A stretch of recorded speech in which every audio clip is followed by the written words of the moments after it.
A great new novel is out today, and it imagines America about 20 years into the future as a country that's reshaped by civil war, political division, and rapidly advancing technology. Titled The Breakup, the book follows a married couple that spent years apart reuniting for a tour of colleges with their teenage child that takes them on a road trip through a fractured new American landscape while they confront the divide between themselves. The author Kurt Andersen joins us now. Kurt's last two books, Fantasyland and Evil Geniuses, are both New York Times best-selling works of nonfiction that explore the roots of American dysfunction. And The Breakup is a fictional follow-up to those investigations, and he uses the novel to examine the forces that have sharpened the division of this country.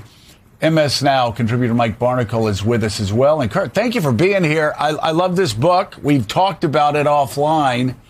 Tell us, why don't you go ahead, because I'm sure a lot of people are asking why you decided, after having two extraordinarily important nonfiction books, why did you decide writing a novel about the current state of disunion in America and why it maybe in the future was the best way forward for you as an artist, as an author? Thank you for having me, Joe. I started thinking about it as a potential nonfiction book because, a lot of happy readers for the two big histories. And I realized I don't have a basis for saying, oh, well, this is what will happen, or this is what might happen, or where are we going?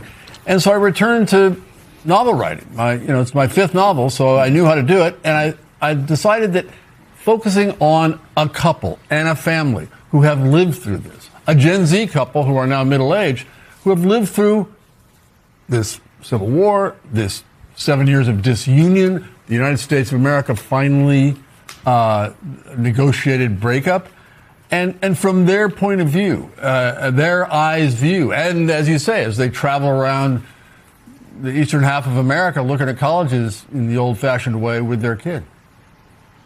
It was so realistic. At one point, I had commented to you, I read, so you have Nat and Ash, Natalie, the wife, Asher, the liberal husband, and listening to them talk, listening to the differences in their outlook on not only politics but on the future. There are several times I would read passages out loud to Mika and laugh because you have the lefty catastrophizing all the time, and you have the righty going, will you please just relax? And of course, what happens, as is the nature of Mika and my relationship, sometimes she's overly pessimistic, and sometimes I'm overly optimistic.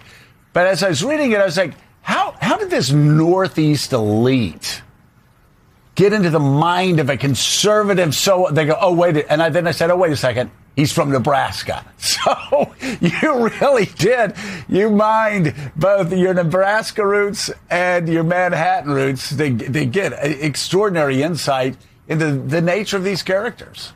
Well, I'm glad to have brought you and Mika to life in different genders, so that if I've done nothing else, my work is done. Yeah. Yes, exactly. You're going to have to explain that, yeah. Yeah, and imagining this couple, and, it's a story, and it's also, a reflection of America itself. People who like each other, and in their case, have loved each other for almost 25 years. But finding both the political differences, the cultural differences, in their case, she can't stand technology. She as a teenager, she didn't use any of the social medias, or any of it, and so she was an outlier in that way. And he, Asher, is not a tech executive, but a big mocker in San Francisco suddenly as the breakup begins. So that, as much as the politics of these of now, they get married in 2023. So it is really a story of now and what I think is a very plausible future, but on this human level where the political differences, the cultural differences, the disagreements can swamp human emotional connection, which I think is maybe a lesson for us all. You've talked, Kurt, about in real life, this country kind of maybe going through a soft breakup at the moment. I'm curious how that outlook and that view of where we are as a country and where we may be headed informed this book. Well, I did a lot of research because, I used to be a journalist and I pretend to be an historian. So I was researching this soft breakup idea, which I wasn't aware of until I started doing the research, that law professors and others have been talking about this since for the last dozen years. These coalitions and these kind of emergent quasi-government entities among states to be against the federal government. It's Second Amendment sanctuary states and counties, for instance, where they do not enforce federal gun regulation laws. Who knew? But there's all kinds of these things, left and right, about climate, about health, all kinds of things, and certainly in the last year and a half, even more than ever. So this is already existing, and I realize that as I created my story of the future and what happens in the rest of the 2020s and 2030s and everything, is the ground arguably, possibly, could happen being softened for such a real-life, full-on breakup. What you were just talking about just now reminds me that the fracturing might also be taking place right here, right now in front of our eyes. And I'm talking specifically about Haitian people who are here. They once were under TPS, temporary protected status. That's gone for them. They're among the hardest working young people who have come to America over the last year. You can't go to a hospital without finding Haitians helping people, working for people. And yet the fracturing today, it's not occurring in the 2040s. It's just occurring right in front of our eyes with very few people with official power saying, hey, wait a minute. We're ruining this country by fracturing what the country is all about. Well, precisely. I mean, we're doing so many kind of unforced errors, to use your baseball fans' terminology. And really, I wouldn't, you could even argue, maybe it's a little hyperbolic, but it's suicidal of us as a nation to do such a thing. And it's, again, as I was thinking about this book and figuring out the story I wanted to tell about these people in this situation in the future, it became harder and harder for me to think, how does this end? How does this end well? How do we all return to happy days of America again? And I see it less and less. And I started writing, 3.5 years ago, when this premise seemed a little far-fetched to me. And in the last year and a half, it seems less far-fetched to me. Yeah. And following up on what Mike says, I mean, there's a story in the Wall Street Journal this morning that talks about in the state of Florida how home health care is drying up, how finding hospice nurses and others becoming increasingly difficult in the state of Florida because we've gone far beyond the Trump administration going after the worst of the worst. They're going after immigrants who are pursuing green cards.